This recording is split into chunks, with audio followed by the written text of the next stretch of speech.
Hello, everyone. Welcome to the Doomed Productions podcast, a podcast hosted by us, Doomed Productions. I'm Ethan. I'm Zach. I'm Jordan. And for those of you who haven't seen it yet, we've released yet another feature film. It's been a pretty exciting couple months for us. We've been kind of taking it easy in terms of releasing movies at the beginning of the year. And what that kind of means now is we've been releasing a lot of new feature films in the last 2 months, which has been really exciting for us and kind of feels like we're back at it again. Yeah. And the most recent movie we've released is Two Little Ghosts, our latest Halloween movie, just in time for the spooky season to be back here. And kind of something we look forward to every year. We consider Halloween like the Doom Productions holiday. So it's kind of fun to have something out for that. So first it was October and now Two Little Ghosts. So Our movie October. yeah, our movie October that came out back in 2020. Right. Yeah, and now we have this continuation in that world. So, Jordan, you want to kind of kick us off here and, I don't know, bring us into, I don't know, what do we want to talk about with Two Little Ghosts? That's not a very ceremonious intro. I mean, by now, the movie came out last Friday. Yeah. So a week ago. It is, the BTS will have been released by now. So we don't want to overtread too much with that. If you want to get a whole bunch of information about the Right. movie, there's that video actually you should go check out. That is a deep dive on just the whole process of that film. Right. And there's stuff even in the behind the scenes that I kind of glaze over a little bit. Like I kind of talk about how I was animating for it and I learned animation for it, but I don't like dive deep. I'm just like, oh, and then I learned animation. I didn't like Just as easy as that to learn animation. Right, and there's other stuff like working with the actors and recording the music. I don't even go over the music at all in the behind the scenes actually. Oh, really? Like there's a couple of locked off shots where it's just on the tripod. It's Bellamy recording her vocals, and then it's me kind of like us talking about it or whatever. Yeah. But that's as much into the music as I kind of dive into. But Yeah. It was a fun process to be there for. I was yeah, kind of a fly on the wall for that. I wasn't really doing much. I was just kind of there, but it was cool to watch. you're like editing and doing work stuff. Yeah, I was like working on the bell rings, I think, for some Yeah, parts of it. yeah. And yeah, because Bellamy was like, "Where's the movie? Why can't I watch it yet?" And I felt Right. really bad every time she came over. But yeah, it was, I mean, Two Little Ghosts. I mean, I feel like I've been talking about this movie for a long time. But it's been a long time. Like, Yeah, well, it's been like what you said, like 2 years since years. like idea to here we are now. Conception to release, it took 2 years to make. Yeah, I guess to all of our new viewers, I guess that's who we should speak to, right? Because Yeah. we've gotten a fair bit of subscribers from Two Little Ghosts, I think. yeah. And a lot of our dedicated fans have like know or like Right. reach out to us about it. Or if you're like the Yakima folks, like you were there when we screened it. Right. Well before the movie actually dropped. So Yeah, so I guess what I'll say about Two Little Ghosts, just briefly, because people have heard this a bajillion times. Two Little Ghosts is a part of a film series that we're making called the Halloween Cycle. The idea is that there is a lack of Halloween movies in our world. That makes it sound like it's like in our real world, yeah, there is a lack of Halloween movies. Yeah. But there's a ton of Christmas movies and all sorts of other holidays. and we don't mean horror movies. Yeah, Right. We don't necessarily count those because those are like they aren't in relation to the holiday itself. We have a Yeah. very specific view of what constitutes a Halloween movie, which maybe it might be good to do a video on that. Yeah, that could be like its own Right, isolated yeah. thing. But we have a very specific set of criteria for what constitutes a Halloween movie, and quite frankly, there's not a lot of movies that fit that. Yeah. And so the idea with the Halloween cycle is to make a series of 31 films that would be like just that, the movies that talk about all the aspects of Halloween that kind of encapture what the holiday really is like. It's movies that are set on Halloween or about Halloween or Halloween adjacent or have Halloween vibes. Like, just like that kind of stuff. And so Two Little Ghosts is the second in the series. First would be in October, like Ethan said. With a small cameo of the ghost character in it. You Right, can- yeah. So if you like Two Little Ghosts, check out October, because that ghost character appears in October. We want none of them have to be specifically sequels, but we like there being connective tissue Right. between all of them. The idea is that a character from the next movie would cameo in the prior one. Kind of like Pixar. Oh yeah, where it's you're like right. there's something hidden where you realize in hindsight, like, oh, that was a thing leading to this, and so on. So if for all those diehard fans out there, you should go watch Two Little Ghosts and try to guess who the next movie will be about. Yeah. Because they're in there. You'll see. You'll see. You'll see. So ominous. I know. But yeah, so Two Little Ghosts started out, I mean, the idea came when we were doing October. So when we were doing that, it was like, oh my gosh, are we going to be able to finish October? Then I came up with this movie that would have been like really fun and easy to make. Like if our elaborate plan for October had fallen through for whatever reason, it was like, okay, here's our backup movie. Yeah. And it went through a long development process. You can see all that in our behind the scenes for the thing, but it was animated. Well, learning and animating the movie took from about, I think, December or January of 2020. Wait, what year was it? 2021. The animation was all done by October of 2021, but the filming took place during September and October of 2021. Yeah. So it's kind of, and then editing took a little bit longer, but you can't really release a movie in the summer or. When it's a Halloween movie. Yeah, it's a Halloween movie. You can't just, yeah. Yeah, you can't just drop it wherever. So we've kind of been sitting on it for a bit, but now it's released into the world, and I guess people can see it. Yeah. I guess. I haven't had too many conversations. I mean, I've had so many talks about it before the movie came out, before people have seen it. It's weird to be able to like talk about it, like, and I don't like, and not worry about spoilers necessarily. Yeah, because we aren't very open about a lot of our movie. Like, there's some people out there, like our friend Dan Lotz, who will, like, if you ask him the ending of his movie, he'll Right. tell you before it's out. Yeah. But we generally we keep it a bit closer to the chest in terms of things. Like, there's certain things we'll tell, but there's always something we're Right. not saying. Yeah, so spoiler alert warning for anybody who hasn't seen Two Little Ghosts. If you have, then, don't worry about it. Like, we'll probably talk about spoilers, but I guess, I don't know. I don't know. What do you guys want to talk about in terms of Two Little Ghosts? Because Tell us how you got Joel Haver to be in your movie. Oh, yeah. Yeah. It was really hard. It was so difficult. We sent him a text and we asked him. Basically, yeah. Well, Not even that. no, You're it welcome, was, everybody. I answered. We answered the most rousing question from the audience. It was so Joel was doing his road trip last year. I can't remember when he started, but he was planning to travel around the country in his van. And we And- knew he'd inevitably make it to Portland. Yeah, and he reached out to us and he was like, "Hey, I'm going to be passing That's through." right. Joel asked to meet with us, not the other way around. Let it be noted. He reached because we'd known Joel Yeah. for a year prior, and Yeah. so he's a filmmaker, colleague, friend of ours. Yeah, friend of the channel. We discovered him a while. That's a whole story. Yeah, it's a whole thing. We kind of, I don't know, remember if we even go over it in our video we did with him, but Yeah, we've known Joel for a while. for a bit since 2020, since Yeah. the pandemic, pretty much. Yeah. But he was coming through Portland. He was like, "Hey, are you guys free to meet up?" And we're like, "Yes." Essentially, because of work and schedules, we only had 2 days with him. The first day, we did a little interview with him, I mostly just hung out. and we just hung out. Yeah, him and Jesus Christ. Yeah, there's a picture on Joel's Instagram. With Instagram, us yeah. doing the spaghetti picture that he's known for on Instagram. Right. And then the Good times. following day, I think it was like a Tuesday or something. Yeah. We met up again just to hang out. But that day, Joel was like, "Hey, think about something you guys want to shoot and what we can shoot that." And this character was okay. Here's an interesting tidbit. The part that Joel plays wasn't originally in the movie. Like before, picture Two Little Ghosts as it is, and just take out the Joel Haver role entirely. That role was not in the movie whatsoever.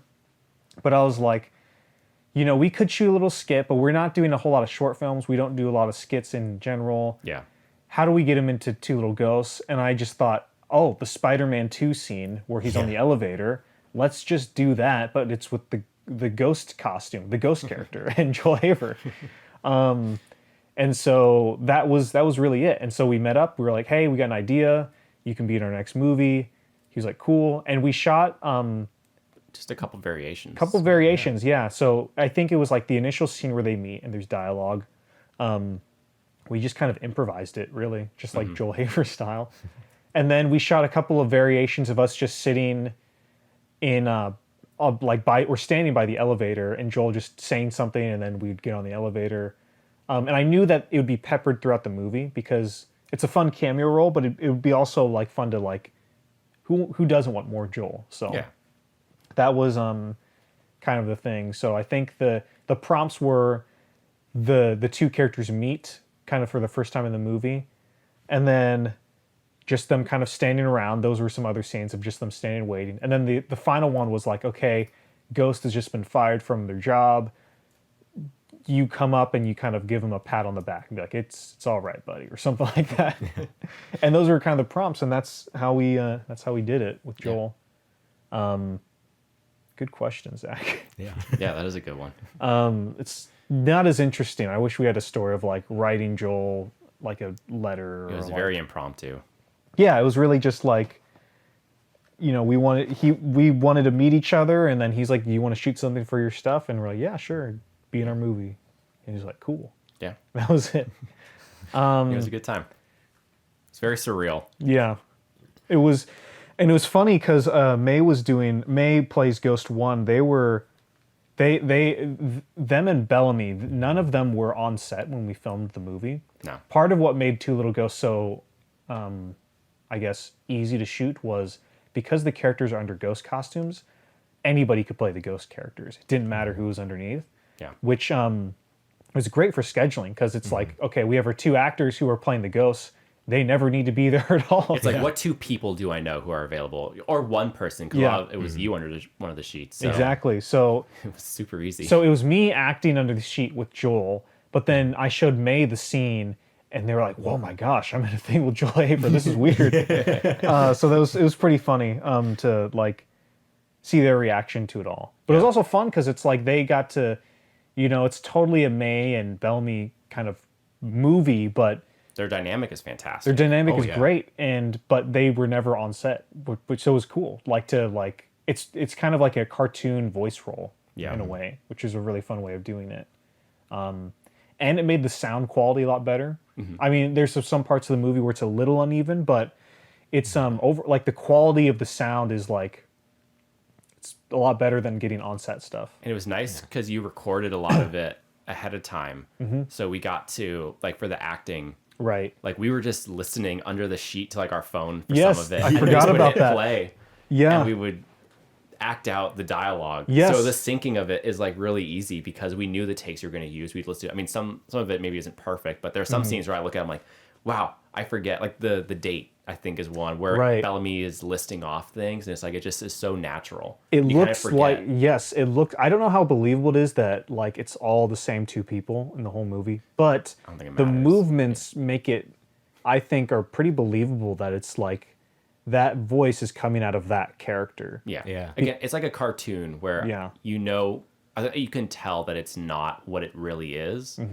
But I think you can go past that so quick and you believe it in a different way than you would if it was live action. I don't know quite how to Right. describe it. It does feel like a Well, cartoon is kind of where I'm going. I would kind of describe it as kind of like the Mandalorian effect because you can't see Right, their yeah, mouth. yeah. But you have somebody doing this voiceover. Sometimes they're in the costume, in Yeah. the case of Pedro Pascal, Mm-hmm. with the Mandalorian. But in this case, they weren't. But you can't see their face. Mm-hmm. And it's all purely between the body double's physical performance Right. and the voice performance of the voice actor Right. and the combination of that makes or breaks the character. And I think in this case it worked out very, very well. Yeah, that was a fun thing to play with, and it was nice because it's like we never had to worry about sound on this movie because we just didn't, it just never recorded on-set audio at all. Because all of the audio in the movie, with the exception of like a couple things here and there's a couple of takes where I left in the on-set audio. There's a couple like Joel's lines are all yeah, those are real. on set, Yeah. but it was really cool to And then like. yours, Ethan. Oh yeah, did you when dub you're in the those? No, office. those were laved. 'Cause Those I were remember laved, okay. one Yeah. of the lines that we kept forgetting to turn on parts of the mic. And Oh, so that's right. I had to redo it so many times. Those, yeah. Ethan plays Because we did a few takes, realized the mic wasn't on, did a couple more, and they were just hard to take. Like, they were just really funny to record. yeah. we Ethan knew what they plays an enigmatic character, a coworker, where you're like, I'm not sure if this guy hates the ghost or loves the ghost or is just weird or I couldn't tell you. funny. He was just an odd character, and he was fun to play. It was Yeah. just a fun little bit. it'd be fun. Yeah, that That was- character was Will he come back? I don't know. well yeah. Well, it's funny because like when we were recording it, like you're just those were so difficult because you had to keep such a straight monotone. Yeah, you couldn't have Face. any inflection, and that's really hard to do. So there's a So I'm couple used of to playing Ethan Squatch. there's a couple of takes where it's like you'll say like the line and then you just smile. It's really fun. There are some where like you had to turn your brain off because even just like Yeah. knowing what I was about to say, like coming over the cubicle, like just that alone would make me crack because it's just funny. Yeah. It's just so awkward. It reminds me of I don't know if it was like a every frame a painting video or whatever, or it might have been another video I saw, but yeah. like entering and exiting Yeah, the that is- frame, like there's an art to that. Yeah. And I'm not going to say we're geniuses or like we're amazing at it, but I think I think in the case of Two Little Ghosts, Ethan popping up out of the cubicle is pretty funny and effective. Just when we did the screening in Yakima, again, that was such a fun thing because that movie hadn't been released. No one could have Yeah. seen it. And so it was fun to hear people just immediately, as I came up, like, that's a funny character. Yeah. People were just immediately laughing and giggling about it 'cause it's so stupid. And it's like, well, it's also a good example of like entering and exiting a frame can be like comedy and make a scene more interesting if it's What's going to happen next? because on paper the scene is very bland. The coworker asks the ghost, "How are you doing?" I think even on paper the ghost the coworker was a little more either antagonistic or overly concerned. Like there was no like Yeah. Yeah. there was We played it straight. It was like, Yeah. what dynamic do we go for? Do we make him a little mean and kind of teasing the ghost? Do we make him like really caring and like genuinely cares about the ghost? And like, that's fine and everything, but it's not very interesting. But if you make this character like, You can't read what's it. the Aubrey Plaza character in Parks and Rec? Like that April Ludgate? Yeah. If you make it like that and they just pop up out of the frame and it's like, hey, how you doing? That's weird. Yeah. No, I think we used that exact example Yeah. on set when we were figuring it out day of. Yeah, it's kind of like it makes it a little more interesting and can turn a bland scene just more gives it more dynamic. Yeah. Kind of it makes it more interesting. As short-lived as that character was, it's probably one of my favorites. And It's I forget more- about him. it's all the time, memorable, too, But he's I super think. funny. Yeah. And I get surprised by him every time, or like I forget he's in the movie, and then I'll like when I click through, I'm like, oh my gosh, this scene's happening. Yeah. That's right. This guy exists. It's a fun scene. Yeah, it's a fun It's a good bit. And one of my favorite things, which was repurposed, I believed. So there's a scene in the movie where the ghost is like creating an OkCupid or like a Tinder account or whatever. yeah, it is. And Yeah. they're doing it at work. That wasn't planned, I don't think. I think what had happened was because I Well- was in the ghost costume that day Well, for the office scenes. I right, repurposed there a was, lot yeah. of the office stuff for other scenes. Like there's a whole I could like do a whole breakdown of the script and what's different from because the script is actually quite different than the finished movie. But the ghost signing up for Tinder or like a dating website, that was always in the cards. That was like always an idea I had. But the difference was I think what had happened was shoot, I'm trying to remember. In one version of the script, I know that the ghost was doing that on their phone at home or at the computer at home. Got it. I think what had happened was either I had shot it at my grandma's house, where we shot the ghost movie, or I just didn't shoot it. And it was kind of this thing of like, how do I convey this scene? Because I knew I wanted that in the movie. What I'd done, because when we shot the office stuff, we just kind of shot generic B-roll stuff too, of like the ghost doing this, ghost doing that, you looking at the ghost character, which was Zach for that day. And so what I had done was like, well, I have this scene of Zach at the computer, or the ghost at the computer. I can just I can overlay the website for the dating account onto that, and that's where the scene takes place. And just put an insert right before so you know what's happening. But what I didn't plan, this was an editing thing, was like, I could just have the ghost sitting here looking at the computer, or I could have Ethan looking at the ghost signing up for the dating account, which makes it like so much more interesting and funny. Yeah. Because it's like it's like, haha, ghost signs up for a dating website. Oh, that's kind of cute. That's funny. Yeah. But then the weird coworker is looking at the ghost, and it's just even more like ridiculous So bizarre. and goofy. So it was fun. Yeah, I love that character. that was a great instance of like there was kind of a plan for that character, wasn't really sure on it, but then like once we got on set or whenever we figured out, like, oh, just play him like April Ludgate or whatever. Yeah. Like that was like, oh, it made it click so much more. I'm trying to think what else to talk about Tula Ghosts, because we can talk spoilers now and everything. You can. What was the story behind your decision to make the majority of the second half of the movie silent? It felt right. It just felt right. So I think that wasn't on the script. It wasn't silent, but once I'd gotten more into filming it, I was like, you know what, the second half totally could be silent, but it was never like cemented. Where it really made the decision was I was editing the movie and I came to the second half and I was like, you know what, this really should be silent. It just felt right. And the thing that made me actually pull the trigger and do it was I was thinking it'd be really cool if this movie went silent for the second half. And then I was like, is that too much? Is that too bold? Like, is that the right thing to do? But then I thought, you know, if I was at Netflix or HBO, or if this was a Hollywood movie, they would never in a million years let me make the second half be a silent movie. So just based on that, I was like, I feel like I have to make it a silent movie now. Because it fits thematically. Like, it's not out of place. Yeah. But it was one of those things of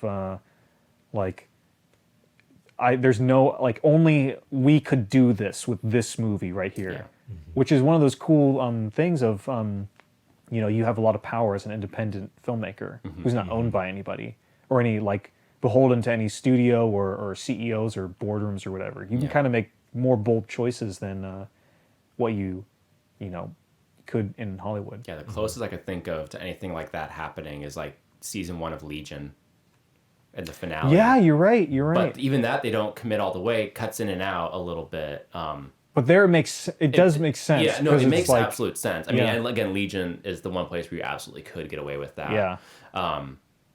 Yeah, that's the only thing I can think of where that kind of thing happens.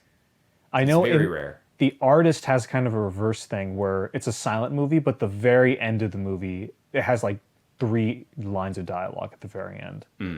But yeah, I'd have to think about movies where it's like it's spoken and then it goes to silent, because I don't know of any, frankly. I can't think of any. It's a good question. But yeah, that just came from, it just felt, it was something I was tinkering around with, and then in editing, it was like fully cemented. But the idea came about during shooting the movie. And so, yeah, it's, I think that's a cool kind of thing to do. Yep. Made sound editing a hell of a lot easier. And that was the thing too. Okay, so when we screened it in Yakima, I was really curious for how it was going to go, because the movie was edited and designed for people to see on their computers or TVs at home. And I was like, okay, normally when I go completely silent in a movie, it's never actually completely silent. I put in room tone, right? Yeah. And it's like, I was thinking, no, this movie's got to be totally silent for real, like no sound whatsoever. So when you're watching the movie in that second half when it's silent, there's literally no sound at all. You're just watching video, except for, you know, the music numbers and stuff that pops in and out. So when we screened it in Yakima, I was like, oh, the sound there was designed for people to just watch like at their own home. You know, it's not a room full of people. Had I known it was a room full of people, I would have put like room tone or like wind or some ambience in there. But then I was like, I'm too lazy to edit it, so I'll just leave it as it is. And I was surprised, like, it wasn't overly uncomfortable to sit in a dark room, completely silent for that long. It was good. I did that for films, like in film school, right? You watch silent movies and sometimes there's no sound. So like I'd been to those before, and it was always like, but it's like, hey, that was like a famous movie. That's not like one of our movies. Yeah. So yeah, that was Different vibe. It was a fun part of the movie, the silent aspect. I like the moment it happens too. That's one of my favorite parts, where the ghost dies. I'll ask a question for the people. What? Why did you have to rip our hearts out and let the ghost die? It just felt right. How long was that part of the plan? Because you said you had the idea. I know part of the answer to this. I'm asking for the audience more than anything. You had the idea for the movie back when we were shooting October as a fallback. What was that movie like compared to this? And did that same beat happen, or was it different? That movie back then would have been a lot more improvised, but it was always still like That was always in a beat. It was always okay. The whole evolution of the story came about kind of as I was figuring it out. Mm-hmm. That was a nonsense. I didn't say anything there meaningful. What? Okay, so here the idea was, let's make a movie about someone who always wears a Halloween costume. Okay, that was just a vague idea for the movie. Then it was like, okay, but what do you do for 60 minutes? They go to work, they do this, blah blah blah. Oh, they should meet another person who always wears a Halloween costume, and it's the same one. And it's like, okay, great. Where do you go from there? Because that's like the coolest thing to have happen. Well, they should one of them should die. And then it was kind of like, then it was like, okay, then the ghost is going to suffer a whole bunch, but they have to see each other again. How they do that? Oh, Day of the Dead, obviously. And then so it was kind of like It all makes sense. It was kind of like the building blocks, because those were the initial beats that I came up with, but they didn't change really. What changed was the details of how they happened. Had we shot this 2 years ago, it probably would have been improvised. It would have been a lot more like meandering as this movie kind of is, and drawn out as some stuff kind of is. It would have been more so, because we would have just been making it up on the spot. It would have lost out on those musical beats probably too. Yeah. The musical beats wouldn't have been in there. When back then, Full Moon by Eric Nally was kind of like I had that envisioned as like kind of the song in the middle of the movie, the animated sequence. I'd always, up until like I decided to turn it into original music, Eric Nally's song was going to be that part right there. It's a great song. Great Halloween vibe song. Yeah, it's pretty good. And there's going to be pre-recorded music, or I mean, copyrighted music in it. But then I was like, I'll make it original. It's easier. Because, like, you own everything. Of course, that's a whole story. I thought I had put copyright-free music in Two Little Ghosts, but that's not the case. But I just left it in. Anyways, Two Little Ghosts is out. Check it out. Yeah. I don't know if there's anything else I should add to it. Here's my last question, and I haven't watched your behind-the-scenes documentary yet, actually, because we're recording this ahead of time and I haven't had a chance to watch it. Okay. So you might have gone over this in the documentary, right. So this might be a redundant question. But how do you feel about the movie now? Oh, that's a good one. I'm pretty happy with it, which is kind of rare for me. But it's also because usually what happens with us, right? Yeah. We make the movie, we finish it, we release it. So when you release it, it's pretty soon after you finish it. And after you finish your movie, that's how you feel. That's when you feel the worst about your movie. Oh, yeah. Yeah. So this is different, because I don't think we've done this before, where the movie's finished, months have gone by, and now you release it. No. So I'm kind of looking back at it with those rose-tinted glasses a little bit, slightly. Mm-hmm. I know I think there's stuff that I would change for sure. There's some shots that I'm not particularly a fan of.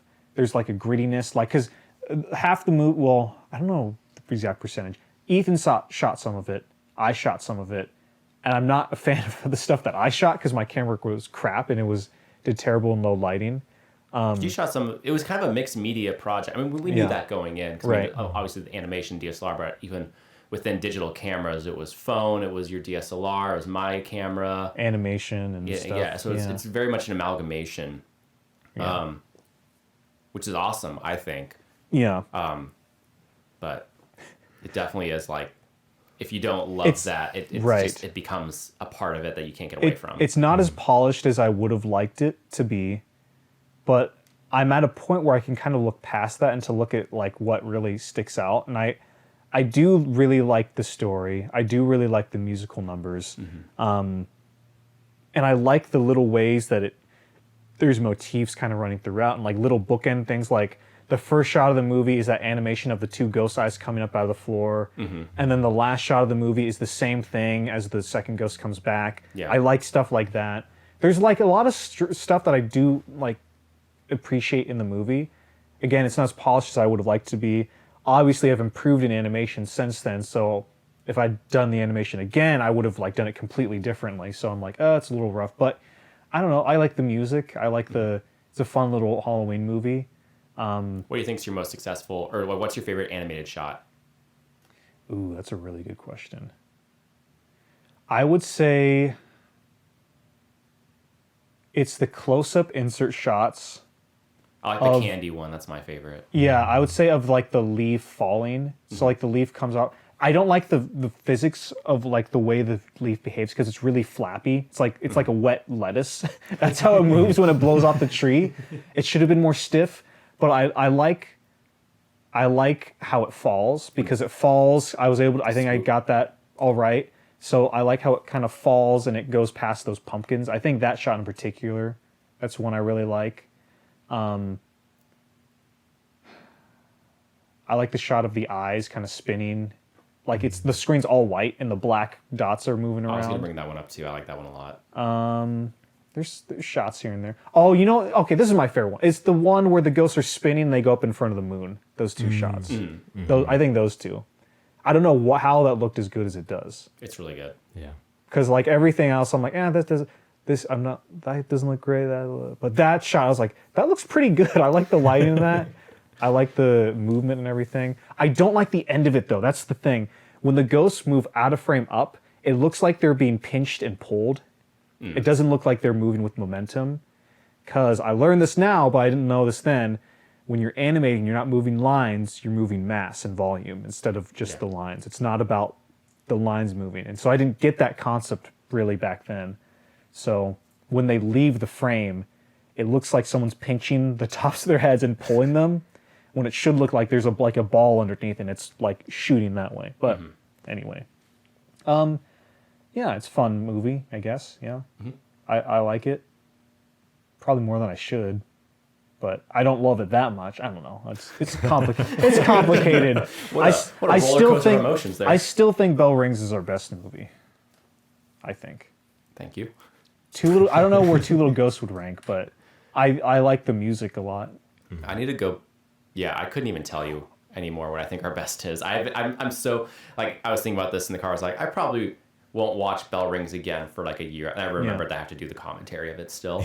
So it's like I gotta watch it one more time, and then I won't watch it again for like a year. I forgot to mention. I didn't tell you. Well, I texted this. I made adjustments to the movie. Yeah, you did. I'm not sure if you guys noticed. I haven't watched it since. I haven't Okay. seen it So I since don't release. Let me tell you what I changed, and this is probably not interesting to anybody else. But okay, so the movie existed as it existed for the last 9 months or so, or however long. Yeah. The week that it came out, I was like, you know what? I should just change this because I really want to change this thing. So the first change the thing that made me open up the project file again and then edit again was originally the movie starts out in color, right? Then it goes to black and white. When the movie switched back into color was when the ghosts came home, right? The ghosts go out for their date, they come home, and they're in the second ghost room, and then it goes into color. I decided to change that part. So if you watch the movie again, what the audience has seen now is it switches into color. It's the shot of the door, and it opens, and then it's in color. Because before then, I really wanted it to happen when the ghosts kind of had their real connection. Like by that point, they kind of really knew each other. But then I was like, these shots look so gorgeous, and that the warmness of the color really adds to how you feel during those scenes. Because if it's just black and white, it's a little cold. Yeah. But if you add color to it, it feels more warm. And so, before, I guess I couldn't think of a way to like transition to color early enough. But then I was like, wait a minute, it literally goes to a black screen and then kind of swipes George Lucas style open. Yeah. That's a perfect port to like put color back in the movie. Yeah. So that was a big change. That was the reason I opened back up the project file. The other changes, I redid the narration at the beginning and the end. Because the narration was temp narration. I didn't think that would be the final narration, so I kind of really crappily recorded it on my phone. I didn't use the lav mic or anything. I just held up my recorder and I just did this. So there was like, you could hear all sorts of like crappy stuff. And I cleaned it up, but I never was really happy with the quality of it, so I re-recorded that. There was one other thing, and I can't remember what it is. But in the opening credits, or not opening credits, the opening animated sequence, what happens is there's a line that goes like, the candy was eaten and there's no more magic. And it kind of cuts to like a white blank screen, like there's nothing. Yeah. The original intention was to like have it be like, yeah, there's nothing there, so there's nothing to see. And I was like, when I was watching it, every time I watched it, I was like, that just feels lazy. It feels like that wasn't intentional. Yeah. So what I put in this one is like a little asterisk at the bottom, and it just says magic not visible or something like that. That's funny. So that was the other change. That's goofy. I like that. Anyways, a neat little that's a random note for, yeah, you're editing right until the last moment. I guess the lesson of one. that. It's hard to avoid it.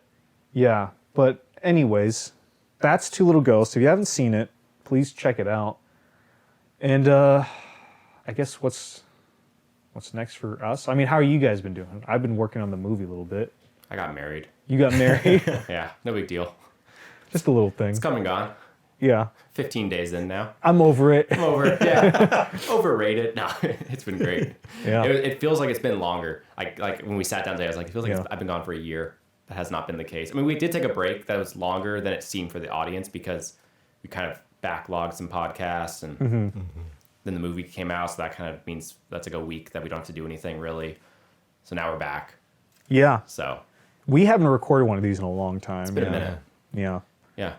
But it feels like it's been a while. Haven't really done anything video wise. Took a break. It was intentional. Yeah. Just like, yeah, I should probably focus on, being a husband Yeah. for a minute Yeah. before I go back to all the bad habits of filmmaking. So, Yeah. but now this morning, actually, I was getting ready for work and I was like, it's time to start working on a script soon. Nice. And also some Blender stuff. Nice. Kind of time. Had my Blender break. Guru with the donut. Yeah, donut and the sword tutorial that you were Yeah. talking about. Those are the two that I got to start on. Classic. Yeah. Classic, And we'll yeah. go from there. See where it takes me. I got to Yeah. figure out what I guess like what I want to dive into first. I mean, I can go a million directions, but it's like, what do I want to like get good at first? So I'm kind of The interface. Yeah. That's what you want to get good at first. Yes. Because if you can figure out the interface, you can figure out anything. Yeah. So that's kind of where I need to go. Is just start Yeah. doing tutorials. Yeah. Start, it's like textbooks. That's Yeah. what tutorials feel like. Is like textbooks in college. Yeah. So not fun, very dry sometimes, but it's important. So I'm looking forward to like getting a new skill. Yeah. Like this is like a new start of a new path. Yeah. So I'm excited to see what that entails, and Yeah. hopefully I'll get better at After Effects too in the process. Hopefully some of those concepts will kind of blend over because I've not tapped that potential nearly as much as I could in After Effects. After Effects, something I've just I use the bare minimum of. What a lot of people do is they use Blender, but then they use it with, like, pair it with They'll After comp it. Effects. They'll comp Yeah, stuff yeah. in it. Yeah, that's kind of what I want to do. Compositing is the big thing I want to learn. Yeah. Yeah. Blender's Well, got a pretty compare- good compositor, but it's kind of like when you already know how to composite in one software, Why relearn it? why relearn it? If like, because every kind of compositor has like little kinks about it that you have to Yeah. work out. So it's like I already know how to fix those kinks in this software. So how do I like Yeah. what? Yeah. Yeah. So I want to start doing that.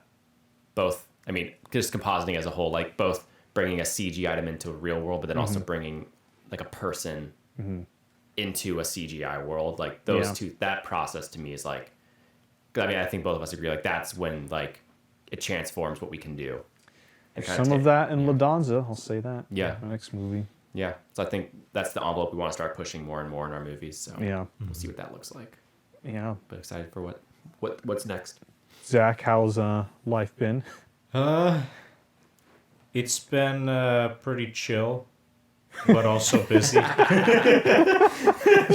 I'm laughing because of the conversation we had just before this. Yeah. Things were not, in fact, chill. No. It's nothing personal or like, It's- No. From the It's outside looking in, it's pretty chill, yeah. but in reality, not so much. It's A lot like- of behind the scenes stuff has been quite stressful. Asterisk screams internally. Yeah. It's just we've encountered problems that every filmmaker has Yeah. Yeah. encountered. Like just classic filmmaker hiccup kind of things that have come up with. If you've been making movies for any length Yeah. of time, you like You could probably guess. Yeah, but yeah. Yeah. it's the normal thing that you have to go through. It's Yeah. like not a optional step, Right. Yeah. which is great. Yeah. Well, not great, but it's Well, like it's it's like- it's normal. It's Yeah. healthy. It's Par for the course. It's like Yes. it's like a breakup where it's like you got to go through it. yeah. It's just a thing. Well, I guess there's some people who don't go through breakups. Yeah. Lucky few. I don't know. This analogy can end here, I guess. We're dragging this on a little too long. On a more positive note, I have been coming up with more creative ideas, so you'll hear about those in due time. But Yeah. yeah. No, that's cool. I guess maybe this would have been better to start with, but like for all of our new listeners out there, I mean, I guess they probably want to know what to expect from us going forward. I would Yeah. assume because Yeah. like I'm assuming that new list viewers, you've seen Two Little Ghosts, presumably. Yeah. You might have seen Wild Boys 3, and you might have seen The Bell Rings. I guess I don't know where to go from there, but like we have new listeners, and we have new viewers. For the new viewers, we don't normally release feature films 1 month after another. Yeah, this is unusual. It doesn't come out that often. Unfortunately, we wish we could provide you with that sort of content, but Yeah, Yeah. We Some things go fast, some cannot. things go slow. yeah. Usually we err on slow. But every year we do release at least one feature film. Oh, And in definitely. fact, in 2020, we released Oh Brother, House, October. We released 3. Yeah. 2021, we released Video Carnage, See You Soon, Wild Boys. 1 and 2. Well, 2 Oh came no, out 2 technically came in out January 2022. 1st. Yeah. But what else? Did we do another feature film last year? We shot The Bell Rings. It just Yeah. came out a year Right. later. And then this year, 2022, we released Wild Boys. Boys 2, Yep. Wild Boys 3, 3. Bell Rings, and Two Little. Hey, look at that. We did 4 4. movies this year. Yeah. Nice. Yeah. We're it's always pretty doing good. something. Yeah. And we put out weekly videos Yeah. and weekly podcast. Yeah. So But yeah, so We're that's around. that's who we. I mean, our focus. I mean, how would you describe like what we do here to newer listeners or audience members? I mean, I think the biggest thing is, other than making and releasing feature films, is we kind of want to just document that experience and what we learn. Right. We definitely we want to be the opposite of gatekeepers of knowledge. I don't know. We wanted to share the experience that we have on set, Right. the struggles, what's worked for us, what might work for other people going on the same journey, being at different points. And also just kind of being a, I don't know, I guess a hub of creative ideas. Knowledge. Both from us and also, I mean, we have people who comment on our stuff that share their experience too. And we've been lucky enough to meet a lot of great other filmmakers that have circled around us and helped support us, and we've supported. And I think that now we're kind of seeing the fruits of like this community that started back in 2020 Right. of other filmmakers, and it's kind of become like this big ocean of people Yeah, Yeah, it's you really can cool. reach out to. It's big network. Yeah. Network's the right word, not ocean. Network. It's great because there's lots of film newer, or not even newer, but when we started, it felt like we kind of knew everybody who was making movies on YouTube. Now it feels like, oh, who are you? Who are you? Who We're are like in a small corner. Yeah. It feels like It's cool that there's so many people doing it that you kind of lose track of everybody. So that's so hard to keep up. really cool. Well, and when we started in 2020, it felt like we were the only people doing this, and that's the Right. same sentiment I know a lot of people felt. So now to feel like we're such a small, drop in the bucket is like such a great thing. Yeah, it's really cool. And that's what we do is we make online movies for feature length movies, which is kind of like if you've been in the film school space, that's a big no-no. You don't want to, that's not how You you make do short things. films, you put them in film festivals. And then maybe you'll get to make a feature, or you you put 'em on fund, YouTube and- or you fund a feature, and Yeah. then you put it through the festival thing and all that, and Or you that's go into advertising. advertising. Yeah, Yep. that's cool. That's one way of doing things. But we figured, we want to make features. The only way to get better at making features is to make features. So Yeah. let's make them and let's put them on YouTube for free. Yeah. In retrospect, I think the Bell Rings could have played at a festival easy. Oh yeah. There might be a festival. I mean, what was that Kevin Smith festival the hotel got to play at? It wasn't Or- done by that point then. Yeah. though. No, But, I no, mean- I just mean like things like that. There might be some out there that we can still find. Oh, I yeah. haven't looked around. I've been very. Or I've turned my brain off through September. I'm back. I feel yeah. like a normal person again. we should look We should see if there's into one we can. either submit to a okay, worst case scenario, even if there's a festival where it's like it can't be online, we'll just unlist our video or make it private for like a little bit, and then we'll submit it Yeah. or something. I don't know. It's a good movie. Good movie. Yeah. If you haven't seen The Bell Rings, please check it out. see, It's criminally underrated, I think. That that rose tinted glasses you're talking about. So the Bell Rings was shot last year in Right. August. It released in August this year. It released like 3 days before like the final shoot day, like an anniversary. Just the ups and downs of that journey, Yeah. where the movie, like we were shooting it, it was great. Then there was like a lot of hiccups technically with some things that I was like really like, oh shoot, this is gonna ruin the movie. The ups and downs and just how I felt about it. By the time I was so low in my opinion of the movie when I was editing it, Yeah. by the time it finished, I was like, oh, this isn't garbage. Yeah. So my feelings of it went up by release because I was like, oh yeah, this turned out like And I not feel a the same terrible with movie. I feel the same with Two Little Ghosts in a weird way. It's funny when there's a delay in release, like completion to release. Yeah, it helps quite a bit. So yeah, I enjoy that movie more than I thought I would. I think, I think it's definitely our best again. It's a good job. Thank Do you. it again, please. I'll try. We're dying here over here. You know me, I'm slow. I guess if you're new to our channel, it's probably not the most accessible. I'd say the Bell Rings is our best. I mean, I would say if you're new and you just want to see some movies, I mean, I still recommend Video Carnage just in terms of movies. I really enjoy it. I know that there's things that looking back on we would have done differently or technical things. I mean, it's all been harped on. If you know us or if you're new to us, like the biggest critics of our channel is us. Like we're going to be the first to point out anything that we think is wrong with our movie. Yeah. But anyways, I still love Video Carnage. That time, I think it was really exciting. It like was. just It on was a a good personal, like time. us level. But then that movie, I still enjoy. yeah. Yeah, and if you have issues with the movie, download it, copy it to a VHS, and watch it again. And I think a lot of those issues will be fixed for you. I was thinking about this the other day. What if, because there's nothing stopping us from doing it. Because I was thinking, what if like we made a novelization of like Video Carnage, That'd be sick. or like a novelization of like the Bell Rings. That'd be really cool. That would be cool. If anybody would be interested in that, please let us know, because that's something I've been thinking about. Like that would be kind of cool, like writing a book version of our movies. That would be really cool. Because like Guillermo del Toro did that with I think The Shape of Water and Pan's Labyrinth. yeah. Like I think it was Cornelia Funke who like Yeah. he commissioned. I know it was at least.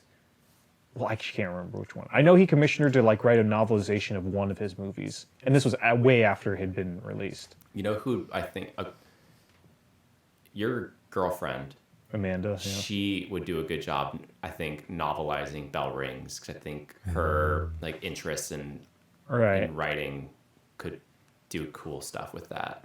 I think she'd do good too. Yeah. 'Cause she's into that like Victorian era, like just older writings. Yeah. I think she'd do neat. And then also she'd do great at Video Carnage because she loves Nancy Drew. That's true. Yeah. I think We should just hire her honestly, as like a ghostwriter for us. I think she would probably. I haven't talked to her about any of this. I would have to guess she would enjoy Video Carnage more because it's more like a mystery, and she Yeah. really loves mysteries. I think she'd love the Bell Rings too, In a different way, probably. in a different way. But I think it's a little like she's really into like what's it like, Jane Eyre and like I'm like Persuasion, like 1800s, like aristocracy Yeah. kind of thing, and we're like eating dirt for breakfast in the Bell Ring. Like it's a little more Grapes of Wrath. You know what I mean? It's Yeah, not. yeah, It's yeah. not as much. But in some of my older script like pages, I think some of But the there's a witch in descriptions- it though, which Yeah. she would really get. I think she'd dive into like the Mary character a whole Yeah, lot more. I'd have to just show her like some of the earlier draft writings because there's some stuff like descriptions that were really meaty that I would write. Yeah. That was like, this is so not economical for a script. So I Yeah. stopped doing that really quick, but it was Yeah. like much more like colorful language throughout it. Not colorful language like swearing, but colorful language. Just like more poetry. it kind was, of stuff. yeah, the descriptions were a bit more abstract and a Yeah. little less literal. Yeah. But that wasn't helpful for a script, so I stopped doing it. But yeah, that'd be a cool thing to do. I don't know. Now that idea's could- in my head, I kind of like that. Shoot. We'll have to talk to her about it. Yeah. I mean, I would do it, but it's like I want to write the scripts. I just never Yeah. written a novel. Either of I want to write a novel at Yeah. some point. I don't know, maybe. I have a That was- movie I would take a series stab idea at that it. I would be like in take a with stab novels. at it, and then I would hand it off to someone and be like, all right, make this good. That's what I see. Yeah, That's what yeah. I was thinking. I was thinking about writing something the other day, and I was like, well, if I write like a novelization of one of our movies, it's all the hard parts kind of done. It's Yeah. just making it better. Yeah, it's like what do you dive into? And if I was going to improve any one of my movies, it would be Video Carnage because I think there's enough good in it where I'm really disappointed by the flaws in it. Mm-hmm. So if I took another stab, that's the one that I would always love. Like if I got a chance to remake that, yeah, I would, because it's like, oh, there's stuff I do better and all that. But I do love that movie though. I still think Video Carnage is super successful as a film, yeah, even with all the flaws. yeah, Like looking past that, I still like. Oh yeah, Video Carnage was cool. yeah. It's got that style. It's got kind of like the fun premise. I think our best movies always. I Have really love May in strong- that movie. May is so good. Yeah, Or, best part. Yeah. But just That our best movies relationship. have good vibes, and I that was- movie has good vibes. I was thinking about Ferris Bueller's Day Off, and I was like, oh, that's such a good movie. I'd love to make a movie like that. And I was like, wait a minute, Video Carnage is kind of like that dynamic of the characters Yeah. is there. Yeah, Good stuff. I feel like we were supposed to explain ourselves more, and I think that was more niche. That was more specific. We got two. We make movies, and if you want to watch them, that'd be cool. Yeah. Well, yeah, and I guess in the coming weeks, I mean, all our big releases are out. I guess what you can expect from us is Just behind the scenes. more behind the scenes Oh, yeah. content on Two Little Ghosts, And the Wild Bell Rings. Boys, and Bell Rings. More behind the scenes stuff. That's just gonna kick us almost through the year. Really? More podcasts. Yeah, every Friday. We got stuff we got to talk about in terms of just our stuff, but also other movies, because we like to talk about other movies. Yeah.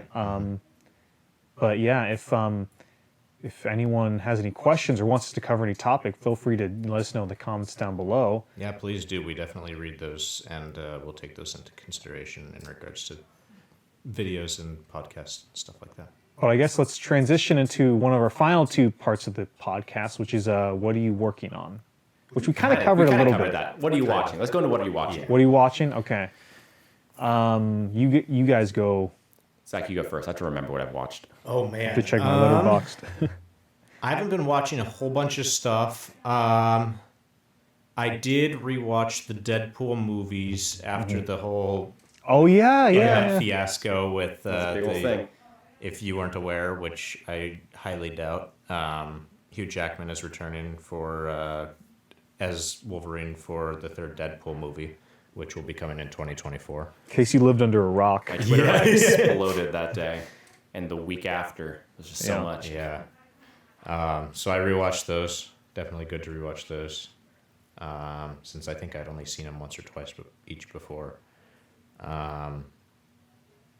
And then just more of the same, just current content. So like She-Hulk, Lord of the Rings, Rings of Power, House of House of the Dragon. Dragons.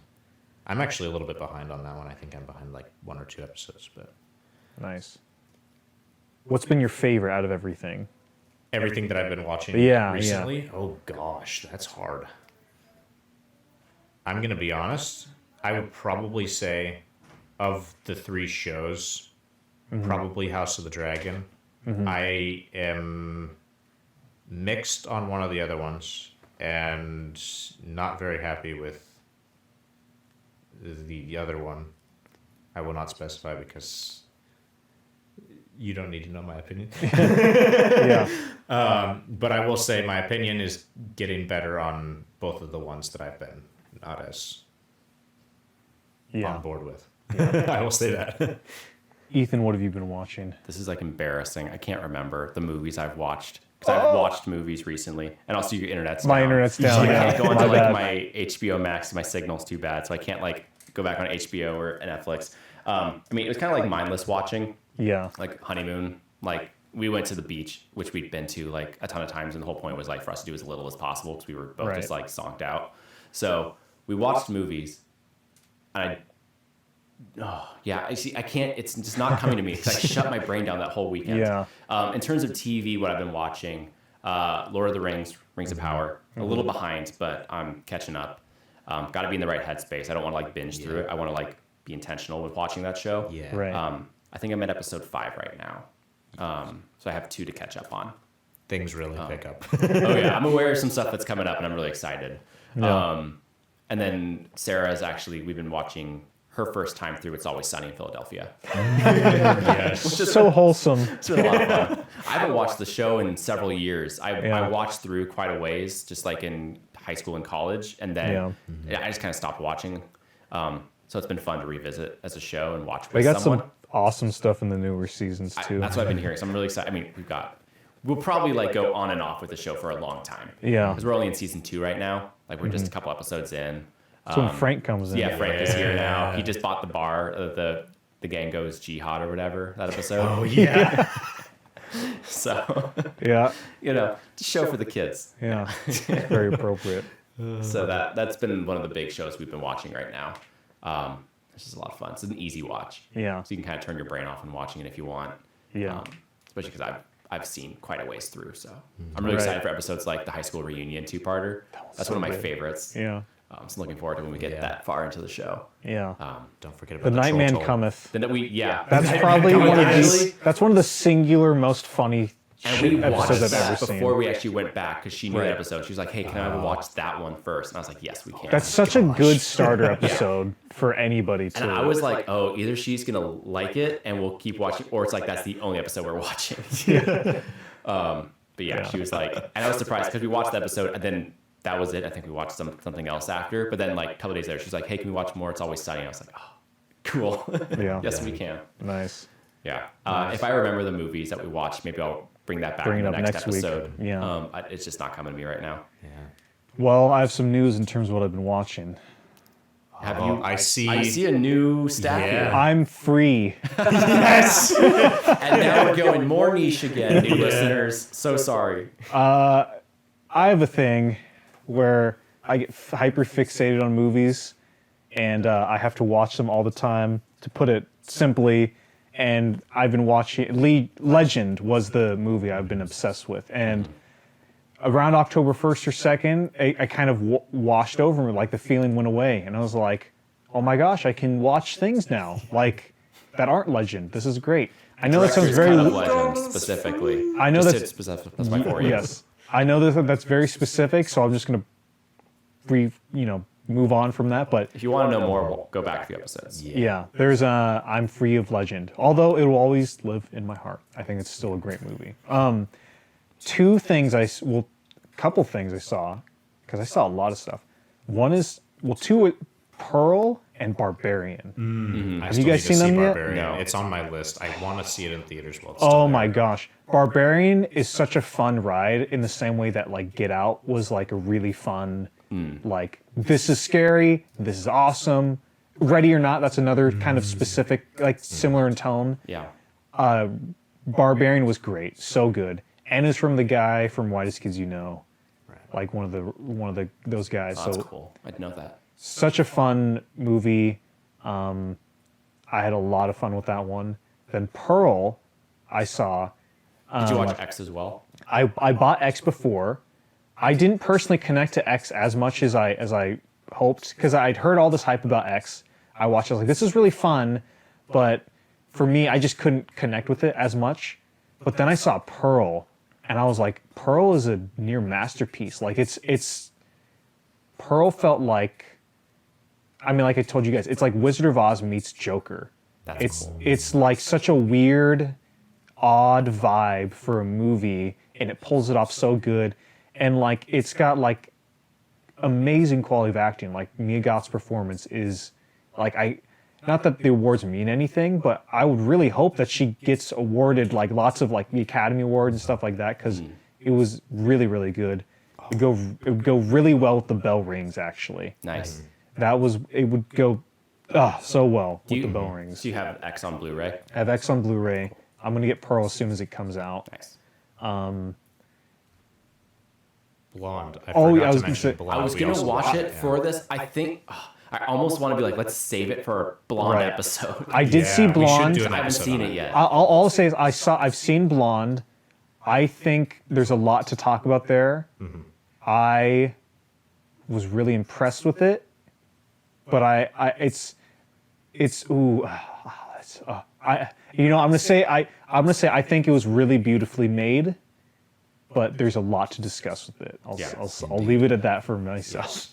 I saw Blonde. That's a good that's a movie that's like that would make for a good discussion. Yeah, that's why I want to watch it, and then we can Ethan save has it. homework yeah. next week. And the last thing I'll say is I saw the Avatar re-release in 3D. Oh, cool. How was that? Oh, nice. James Cameron is the man. So because he remastered the animation, correct? Like He remastered did he really? it. Oh, shoot, I 4K. gotta go see that then. He remastered it in select scenes in 48 frames per second, which is really interesting. hey, look at that, Peter Jackson being ahead of the curve I know. again. People gave him so much crap for it, and now look where we are. I hadn't seen Avatar since about it came out. Like it came out in 2009. I had seen it like once in maybe early high school, but like I'd seen it in middle school. Like I hadn't seen it in a long time, so I really didn't remember it. And I was kind of going into it going like, I didn't know what to expect, but you know, whatever. And oh my gosh, I think that might be one of the best blockbusters ever. I had such a good time with it. Cool. When was the last time you guys rewatched it? Oh man, probably like, was it junior or senior year of high school? It's been a few years. For my help, what year would that have been? That For was you. that We forget how old people are. 2017 maybe. Oh, that's not that long. It's 27. It was. It It would would have have been been 20. 20 So it probably would have been 2017. It would have been 2010 probably the last time I saw Avatar. Yeah, for me, it'd been like probably 8 or 9 years, like minimum. Like, Okay. it's been a long time. If you can see Avatar in a theater, like if it's playing near you, go see it. Like it's like it's so Yeah, over good. a decade. It's been a decade. It's so good. Like it blew me away. Like I didn't know what to expect, and I was like, I felt like I don't know. James Cameron, he's just the man. Yeah. He's the master, the blockbuster stuff. It was just such a solid movie, just a solid blockbuster. Was it Endgame or like Marvel that dethroned it from being top movie, or was there something else? Yeah. I think so. it I think it was was. Endgame. Yeah. Well, No, it was because Infinity War. I think it was Infinity Oh War. yeah, you might be 'Cause right. they did that re-release in theaters. I think that pushed it over. That might have been no, it Endgame, was Endgame because Endgame topped Infinity War. Infinity War was like number. though. It was close, two but it or didn't. number 3 because They re-released Endgame. That's right. that's They that. re-released They Endgame. They Yeah. re-released Endgame. That one topped Avatar in regards to money it made, but ticket sales, Avatar was still more. I think. Right. Either that or it's vice versa. It was. I don't know. There's a yeah. complex thing that has to do with inflation somewhere in there. But Avatar, like, because you know, it's kind of in the pop culture of like, oh, it's just Pocahontas in space. It's just, it's okay. Its visuals are cool, It's Fern Gully, right? but it looks cooler. They're like, it's just this. But I was so like, what struck me was the world building was like how dynamic the camera movements were and the cinematography and all that. It was just so good, so good. Really quality blockbuster filmmaking. Still holds up, I think. So I'm excited for Avatar 2. Yeah. And with that, I think that'll be it for today, fellas. I think so. If you enjoyed this episode of the podcast, please give it a like and give us a follow. Only takes a couple seconds out of your day, mean a whole lot to us. And we have a Patreon now. If you're interested in seeing some exclusive things, some exclusive behind the scenes content, movies before they come out, give us a follow there because we'll be rolling out stuff pretty regularly, I think, right now. There's some exclusive behind the scenes stuff for Bell Rings. with more on the way. More on the way. There's some Two Little Ghost stuff. We're going to be uploading that pretty regularly. So Yeah. if you're interested in, checking us out, become a subscriber or patron. Is it patron or Patreon? Become a member? patron. Become a patron. Yeah. Yeah. And yeah, check us out there. So until next episode, hope you all have a good week.